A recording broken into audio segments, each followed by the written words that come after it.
Muito bem, eu quero comunicar que mais um acampamento da Canção Nova, acampamento da Semana Santa, acampamento sempre muito tradicional aqui da Canção Nova, de 1º a 5 de abril, então temos aqui o acampamento de Semana Santa com o tema Lavastes nossas vestes em vosso sangue. Né? É todo o sentido profundo da redenção, na morte, no sangue de Cristo, e a Canção Nova celebra com muito gosto, né?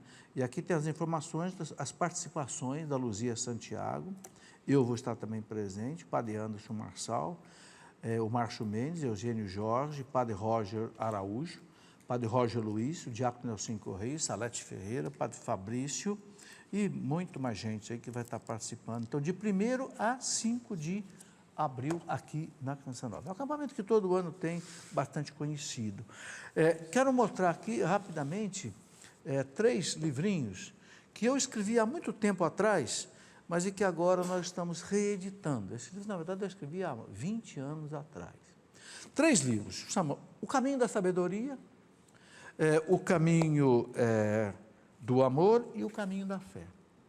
O que são esses 3 livrinhos? São 3 livros onde há muito tempo atrás, eu procurei colocar caminhos de vida. Os caminhos da sabedoria é uma coisa muito importante, é muito duro a gente sofrer com os erros da gente. O que é um caminho de sabedoria? Você aprender com os erros dos outros. Então é um livro que ensina para a gente um pouco disso, com a sabedoria de grandes pessoas maduras, pessoas que viveram a sabedoria, né? Tem um provérbio que diz assim, quando você vir, né, a barba do teu vizinho pegando fogo, coloca a tua de molho. Né? Um provérbio antigo, quer dizer, quando você vê a coisa pegando fogo do lado ali, cuidado para você não cometer o mesmo erro. Você aprende com o erro do outro. O caminho do amor, Deus é amor, Deus é felicidade. Então, pelo caminho do amor, pela vivência do amor, a gente é feliz. Tem muito amor falso na rua, né? Aqui é o amor de Cristo. Jesus diz, ninguém tem amor maior do que aquele que dá vida pelo seu amigo. Dar vida quer dizer gastar seu tempo, sua dedicação, para que o outro seja feliz. Então, é um caminho. E depois o caminho da fé. Sem fé é impossível agradar a Deus, né? Nós temos que também caminhar à luz da fé. Então, essa é uma coleçãozinha de 3 livros, né? Que agora nós estamos reeditando aqui e você pode adquirir também. Tá? Um livro que eu escrevi há pouco tempo, que por muitas perguntas que eu recebo, O Cristão Diante da Morte. Né? Eu sei que esse aqui é um tema difícil, né? Mas nenhum de nós vai escapar dela. Né? Na verdade, a morte é a única instituição verdadeiramente democrática, né? Que iguala todo mundo. Não é verdade? Rico, pobre, bonito, feio, culto, ignorante, todo mundo, né, passa por isso aqui. Então aqui a gente explica o que a igreja nos ensina, o céu, o inferno, o purgatório, o juízo final, enfim, todas essas perguntas de escatologia que envolve desde a morte, né, tudo na luz dos documentos da igreja, do catecismo da igreja, etc. Eu não escrevo nada meu, não tenho nada para ensinar para ninguém. A igreja tem muita coisa. O que a gente tem que fazer é pegar aquilo que a igreja nos ensina, que eu já coloquei aí atrás, e passar para as pessoas numa linguagem catequética, né? Um livro maravilhoso, Viver o Evangelho no Dia a Dia com Santa Teresinha. São reflexões de Santa Teresinha, né? Uma das santas mais importantes dos tempos modernos, disse o Papa Leão XIII, né? Santa Teresinha. Por que confessar como confessar? Nós estamos na época de quaresma, as pessoas precisam se confessar. Agora, a gente não sabe. Então, aqui é um livrinho que explica para você como você faz o exame de consciência, como é que você chega no padre, como é que você conta os seus pecados, como é que você cumpre a penitência, etc. Tá? E também um que completa como que a gente faz uma boa comunhão, né, com as disposições necessárias para que a Eucaristia dê fruto na gente. Porque uma das coisas que eu tenho insistido muito aqui é o seguinte, em todos os sacramentos acontece o sacramento, mas os frutos às vezes não acontecem. Por quê? Porque falta disposição por parte da pessoa. Uma pessoa que comunga mal, vai comungar, não está nem sabendo direito o que está fazendo. Ele recebeu o Cristo? Recebeu. Mas cadê o fruto? Por que ele continua vivendo uma vida fora da realidade cristã? Porque não tem as disposições necessárias. Então, esse livrinho ensina a gente o seguinte: como comungar bem, como se preparar para uma boa comunhão. Bom, vamos andar mais um pouquinho aqui. Eu queria lembrar o seguinte, semana que vem, Semana Santa, nós não teremos o programa, porque quinta-feira já é, a Canção Nova tem aqui a missa do lava-pés, então não tem um programa. Depois nós vamos, na semana seguinte, completar o estudo sobre o catecismo, sobre a crisma, e depois, na outra semana, eu vou trazer uma pessoa aqui, que trabalha comigo, e que há 7 anos, ela dá curso de crisma. Mas é assim, é um ano inteiro de preparação.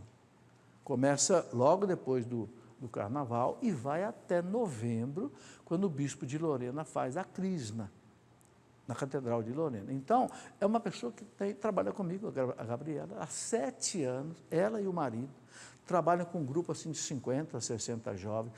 Então, eu quero que ela venha aqui conversar comigo, como é que se prepara um curso desse, quais as dinâmicas que se pode usar, qual é o conteúdo que se usa, para fazer com que esses jovens cheguem ao dia da crisma preparados para receber aquilo que na renovação carismática se chama ser batizado no Espírito Santo, né? Receber a efusão do Espírito Santo, entende? Eu quero colocar, ver se a gente passa a espécie assim de um exemplo de como você, na sua paróquia, nas suas, né, pode ter um bom curso de crisma. E não pode ser um curso de crisma de um final de semana, 2 finais de semana, não. Tem que ser uma catequese aí de um ano. Né? Por exemplo, em Lorena, como é que é feito? É todo sábado, 1h30, no sábado à tarde, né? Onde ela canta com os meninos, reza, dá doutrina, entende? E aí vai formando, realmente, para que o jovem chegue no dia da crisma e esteja preparado. Então, depois que eu terminar o assunto na semana depois da Semana Santa, então eu vou trazer aqui essa pessoa para a gente conversar. O José Nunes, de Itapetininga, São Paulo, pergunta o seguinte: qual a diferença entre sacramento e sacramental? Bem, o sacramento, a igreja diz que é operado diretamente por Cristo, né? É uma ação direta do Cristo através do ministro, que então realiza o sacramento, ministra in persona Christi. Isso quer dizer o seguinte, né? Um padre, se ele é padre de verdade e ele celebra a Eucaristia, ok? Faz a consagração, mesmo que ele esteja em pecado mortal, se ele consagrou, está consagrado. Por quê? Porque não é o poder dele simplesmente que consagra, é o poder de Cristo através dele. Então, a teologia, inclusive, usa uma expressão ex opere operato, operado diretamente por Deus através do rito. O sacramental é ex opere operantis, quer dizer o quê?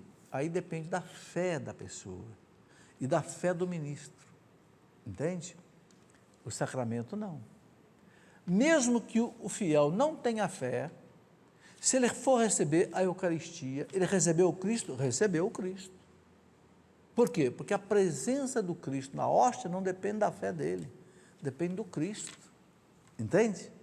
Essa é diferente do sacramento e do sacramental. Sacramental são as bênçãos, né?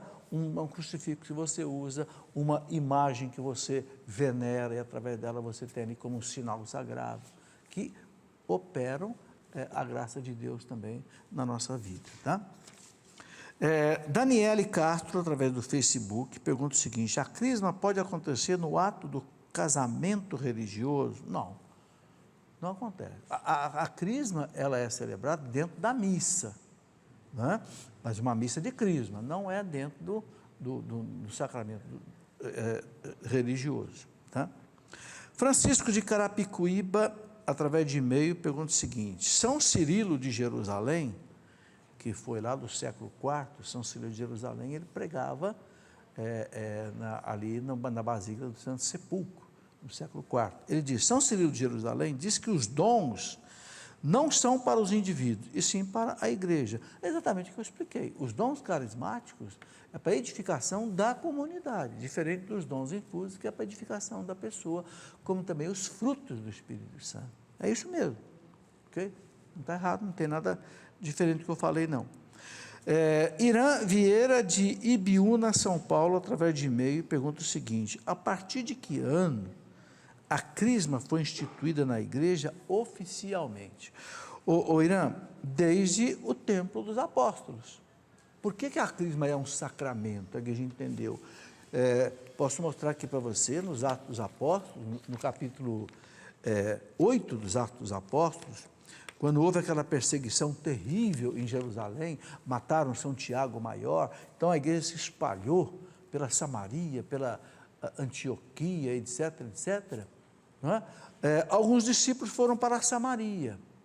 E aí os apóstolos, diz aqui o texto dos Atos dos Apóstolos, os apóstolos que estavam em Jerusalém receberam a notícia de que a Samaria tinha sido evangelizada e que muitos cristãos tinham recebido ali a catequese. Então foram para lá Pedro, Tiago, né, João, e aí o texto dos Atos dos Apóstolos diz que eles rezaram pelas pessoas e as pessoas receberam o Espírito Santo. E é tão interessante o que houve, que os Atos dos Apóstolos contam que havia, inclusive, ali, aquele Simão Mago, que quando viu que os apóstolos impunham as mãos sobre as pessoas, eles recebiam o Espírito Santo, Simão Mago quis comprar esse dom.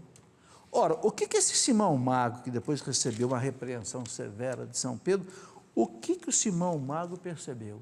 Ele percebeu que alguma coisa diferente acontecia com aquelas pessoas. Era notório. Então, o texto diz aqui, olha, Atos dos Apóstolos, capítulo 8, versículo 14. Ele diz assim: os apóstolos que se achavam em Jerusalém, tendo ouvido que a Samaria recebera a palavra de Deus, enviaram-lhe Pedro e João. Estes, assim que chegaram, fizeram oração pelos novos fiéis, a fim de receberem o Espírito Santo, visto que não havia descido ainda sobre nenhum deles, mas tinham sido somente batizados em nome do Senhor Jesus. Então, uma coisa interessante, as pessoas já estavam batizadas, mas os apóstolos perceberam o seguinte: falta uma efusão do Espírito Santo. Então, eles colocaram aqui, então, os dois apóstolos lhes impuseram as mãos e eles receberam o Espírito Santo. Quando Simão Mago viu que se dava o Espírito Santo por meio da imposição das mãos dos apóstolos, ofereceu-lhes dinheiro, dizendo: dai-me também esse poder, para que todo aquele que eu impuser as mãos receba o Espírito Santo. Aí Pedro deu uma chacoalhada nele. Você está querendo comprar o dom de Deus com dinheiro? Pereça tu e teu dinheiro, não é por causa disso. Então, aí a igreja entendeu o sacramento da crisma, que além do batismo, que a pessoa já recebe o Espírito Santo, há um momento de efusão, de abertura para o Espírito, onde o Espírito age com mais plenitude na vida da pessoa. É por isso que o sacramento da crisma é importante.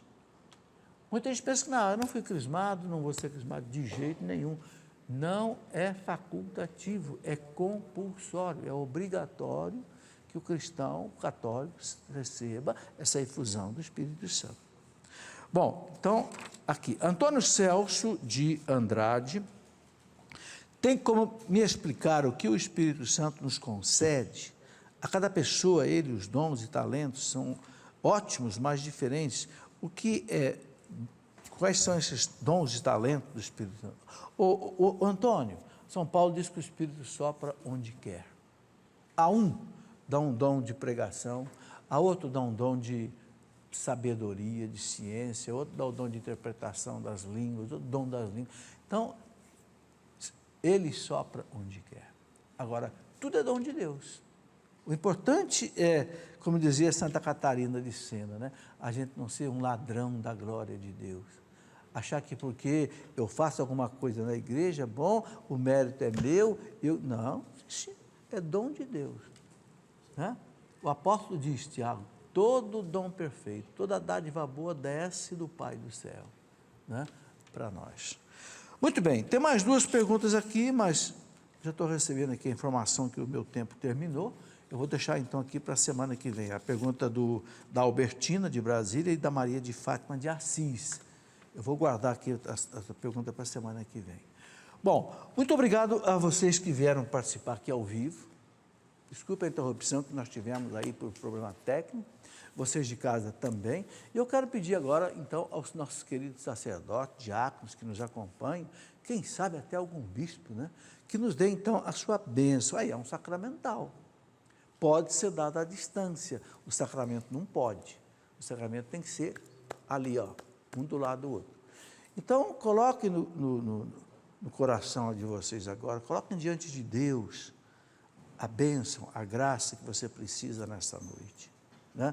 O Salmo 66, versículo 2 diz assim, que Deus nos dê a sua graça e a sua bênção e resplandeça sobre nós a tua face. Que beleza, né? Então, eu peço ao Senhor agora, que pela intercessão, pela bênção sacramental, sacerdotal, diaconal, quem sabe até episcopal, né? Desça sobre todos nós a graça e a bênção de Deus, e que a face de Deus resplandeça sobre nós. A nossa proteção está no nome do Senhor, que fez o céu e a terra. Abençoe-nos, Senhor Deus Todo-Poderoso, por intercessão de Nossa Senhora Aparecida, Rainha Padroeira do Brasil, em nome do Pai, e do Filho, e do Espírito Santo. Amém. Vão em paz, que o Senhor os acompanhe. Até o nosso próximo programa, se Deus quiser.